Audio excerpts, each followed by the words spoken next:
All right, welcome to our final topic in this chapter of the course, finding the interest rate for an ordinary simple annuity. Sometimes we want to calculate the interest rate, so we know either present or future value, we know the time, we know when, we know the payment amount, but we're trying to find out what kind of rate would make all those things come together. So an example of that might be, what kind of rate of interest do I need to reach my retirement goals, given that I'm going to put $200 a month into my account for the next 30 years, and I want to retire with $1 million, something like that.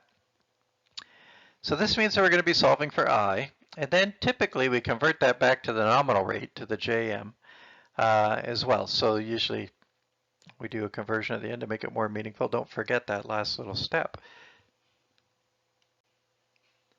Well, the sad part for us is there's really no way to rearrange our formulas to solve for I. You could start with the formula, like for example, let's have a look at our future value formula. Payment times 1 plus I, the power of n minus 1 over I. But I shows up in two places there. There's no way that I could rearrange that algebraically to have I over by itself on the left-hand side. Instead, we've got a couple methods we could use. The first is just trial and error. We could say, oh, let's try 7%. Oh, that's not high enough. Let's try 8%. Oh, that's too high. Let's try 7.5. And we could work back and forth until we found the proper interest rate. That takes a lot of work, though, but it's certainly viable, and we can do that. The other thing we could do, as long as we've got a fancy finance calculator, like we all do, is go ahead and use our TI to calculate I directly by filling in the other 4 time value of money buttons and then go and compute IY. Let's have a look at this. What monthly compounded rate of return must we earn in our RSP in order for month-end contributions of $500 to accumulate to $500,000 after 30 years? Well, let's think about that. As we go through that, and think about the time value of money buttons that you've got, the third row down from the top on your calculator. We want to set PY and CY equal to 12. I know that's sort of a separate little calculation that we do, or a separate little worksheet, I mean, that we do first.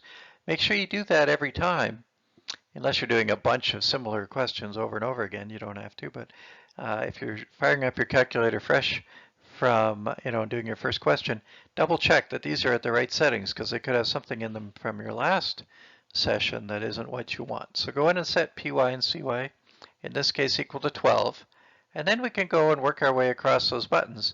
We can say, well, N is going to be 360.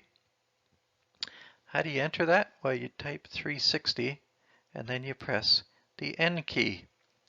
You don't have to press enter, anything else once you get to that point. Those 5 buttons are made to be easy to work with. Present value is 0.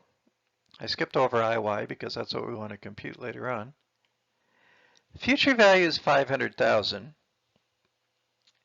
Payment, well, it's $500 a month, but we're depositing that. It's leaving our pockets. So we'll put that in as a negative amount. Remember the cash flow sign convention that we deal with? When money is coming in, we'll call it a positive. When money is leaving, we'll make that a negative. And so we'll make that one a negative. I want to find IY. Well, once I've entered everything else there, I can then go compute. That's in the far upper left corner of your calculator.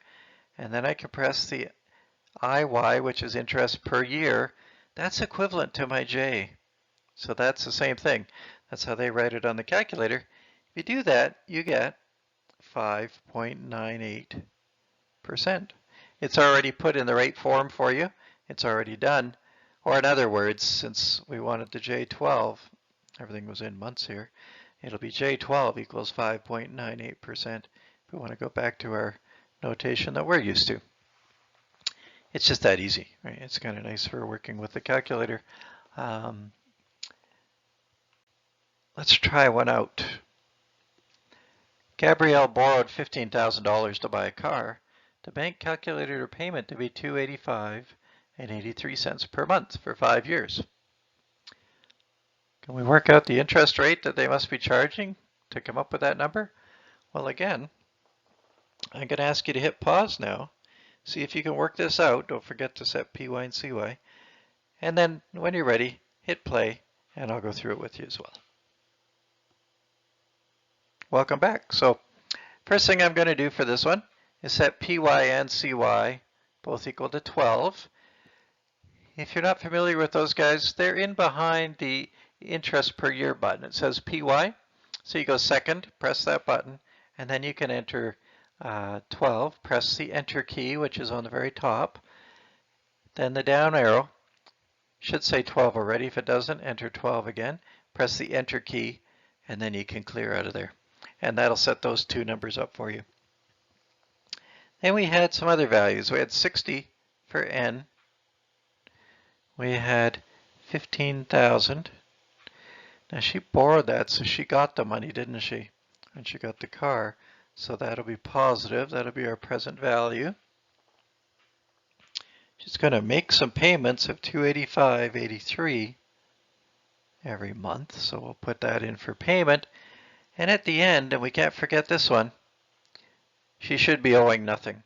If you forget to put in 0 for future value, it'll use what was in there from the last time you did a calculation, which could have been quite a while ago. And that's not what we want, is it? So make sure you set things to 0 if they're 0. Don't just skip them. Then we go in and we go compute. Again, the button in the upper left, interest per year.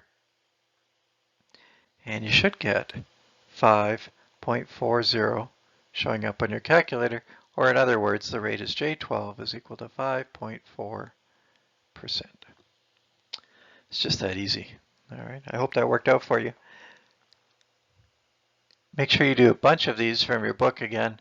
Practice is what makes perfect. It's what makes us good at these things. So go in there and take advantage of all the questions they've put in the book for you.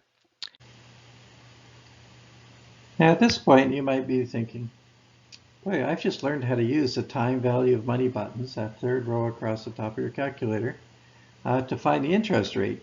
Is it possible to use them to solve for other things such as future value, present value, payment, or N? And the answer, of course, is absolutely yes. If you enter any 4 of the 5 values, then you can compute the remaining one with the compute button. That's excellent, isn't it? That's another way we can solve these things. You've learned the formulas already. Now you also have the calculator approach that you can use. What I'm going to suggest is once you finish working with solving for I, is that you go back now and you retry some of the questions from earlier in this chapter, things like FV and PV and N and payment, those sorts of things. But this time you solve them using your calculator buttons.